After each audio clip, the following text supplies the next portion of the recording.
Baik, Assalamualaikum warahmatullahi wabarakatuh.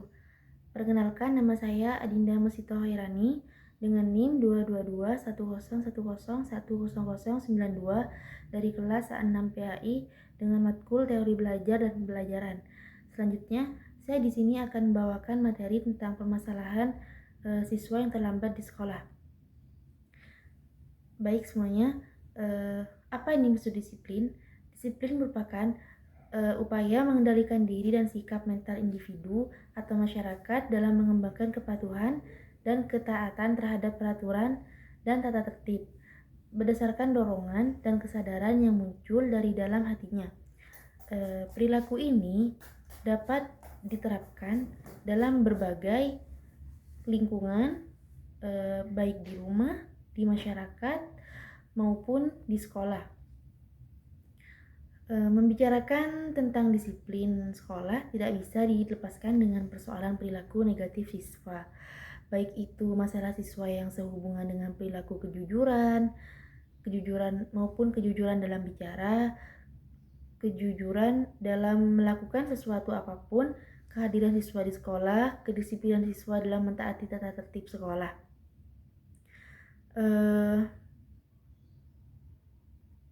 Disiplin ini tidak dapat dipungkiri bahwa sekolah merupakan salah satu faktor dominan dalam membentuk dan mempengaruhi perilaku pada diri siswa itu sendiri.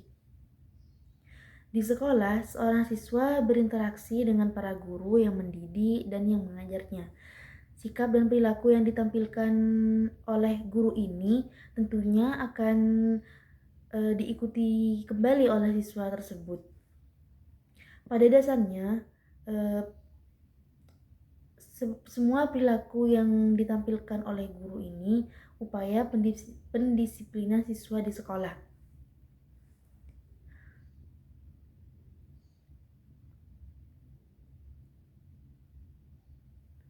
Dari sumber yang saya baca, menurut Brown mengelompokkan beberapa faktor penyebab perilaku siswa yang tidak disiplin berikut. Yang pertama adalah perilaku tidak disiplin bisa disebabkan oleh guru. Maksudnya adalah jika seorang guru misalnya telat terlambat ke sekolah, dimungkinkan siswanya atau peserta didiknya akan mengikuti apa yang telah guru itu perbuat. Nah, dengan demikian kita sebagai seorang guru menjauhi atau tidak melakukan hal seperti itu yang bisa mengakibatkan siswa itu meniru apa yang kita perbuat. Lalu yang kedua adalah perilaku tidak disiplin bisa disebabkan oleh sekolah. Nah, maksudnya kondisi sekolah yang kurang menyenangkan. Dimungkinkan di sekolah tersebut, di lembaga tersebut tidak dapat ada fasilitas yang mungkin tidak disenangi oleh siswa, ataupun di sekolah tersebut kurang memadai, kurang menampung dan memadai apa yang membuat siswa itu berkembang atau apa yang membuat siswa itu senang berada di sekolah. Mungkin seperti itu. Nah, yang ketiga, perilaku tidak disiplin bisa disebabkan oleh siswa dari keluarga yang broken home. Nah, di sini saya akan menjelaskan tentang siswa yang mungkin broken home. Nah, siswa yang broken home itu kebanyakan mungkin dari mereka bisa disebutkan oleh orang itu nakal ya. Nah, dalam pandangan itu, kita sebagai seorang guru tidak boleh menilai siswa itu nakal karena dia berasal dari keluarga broken home. Tidak ya. Seperti yang telah kita pelajari di materi multiple intelligence, nah itu kecerdasan ganda seseorang. Setiap siswa itu mempunyai kelebihan masing-masing. Jika dalam diri siswa itu terdapat kenakalan yang sudah melebihi batas, mungkin itu sudah kelebihan yang ia punya. Jangan kita mengejudge siswa itu nakal karena berasal dari keluarga broken home. Tetapi bisa jadi siswa itu tidak dapat dijangkau perhatian oleh orang tuanya. Mungkin begitu. Selanjutnya, perilaku yang tidak disiplin disebabkan oleh kurikulum. Nah, kurikulum ini bisa disebabkan karena kurikulum yang tidak kurang fleksibel. Selanjutnya, saya akan menjelaskan tentang kebijakan yang diterapkan oleh guru, bagaimana untuk menyikapi siswa yang sering terlambat ini, bagaimana. Nah, yang pertama, seorang guru itu harus memberikan sanksi kepada siswa yang terlambat. Karena apa? Karena jika tidak diberikan sanksi, maka siswa tersebut akan terus-terusan terlambat dan meremehkan atau mengentengkan karena mungkin dari kita tidak ada tindakan atau tidak diberi hukuman. Nah, dengan itu kita bisa memberi hukuman seperti lari 2 kali atau 3 kali putaran di lapangan. Selanjutnya kita bisa memberi sanksi siswa dengan mengerjakan,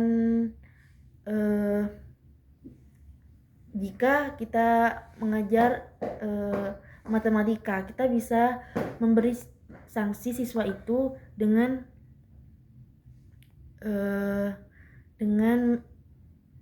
menyuruh mengerjakan perkalian di depan, atau misal kita bisa menyuruh siswa itu untuk menghafalkan perkalian atau pembagian di depan kelas sebelum masuk karena siswa itu terlambat.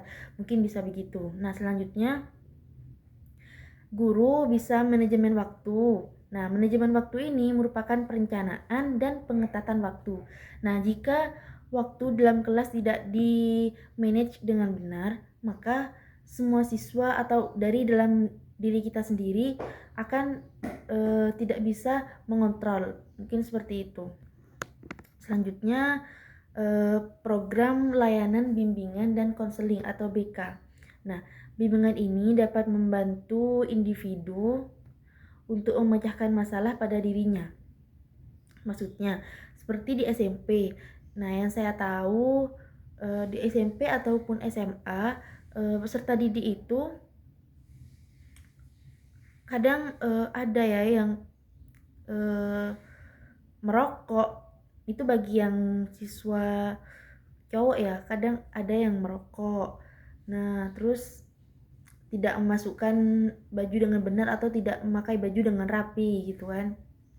Nah, kadang seorang guru itu harus mementingkan apa yang tidak pantas itu sebagai siswa.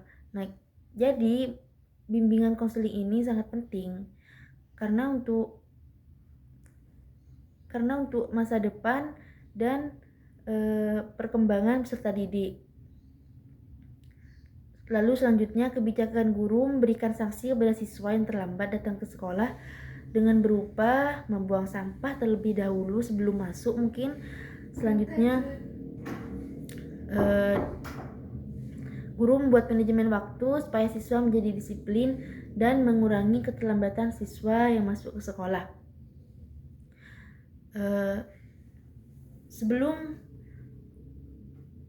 Sebelum kita memarahi siswa itu, sebaiknya kita tanyakan dahulu mengapa siswa itu terlambat. Kadang ada seorang peserta didik yang terlambat karena dia mungkin masih kayak ada pekerjaan ya di rumah, ataupun dia berasal dari keluarga yang kurang mampu dan mungkin dia membantu orang tuanya jualan, membantu orang tuanya bantu masak atau membantu aktivitas rumah yang lain lah. Nah, itu kita harus mempertanyakan kepada peserta didik, karena mungkin jika kita tidak mempertanyakan masalah itu kepada peserta didik, dimungkinkan peserta didik itu akan memikirkan, kenapa ya kok guruku selalu marah tanpa dia tanya dulu kenapa alasanku terlambat. Nah, mungkin dalam diri peserta didik itu ada seperti itu. Jadi kita sebagai guru harus mempertanyakan apa yang membuat peserta didik terlambat, dan jika kita sudah mempertanyakan itu, wajib bagi kita untuk memberikan sanksi agar siswa tersebut tidak mengulangi apa yang ia perbuat gitu. Nah, mungkin hanya ini yang dapat saya sampaikan. Kurang lebihnya mohon maaf. Wassalamualaikum warahmatullahi wabarakatuh.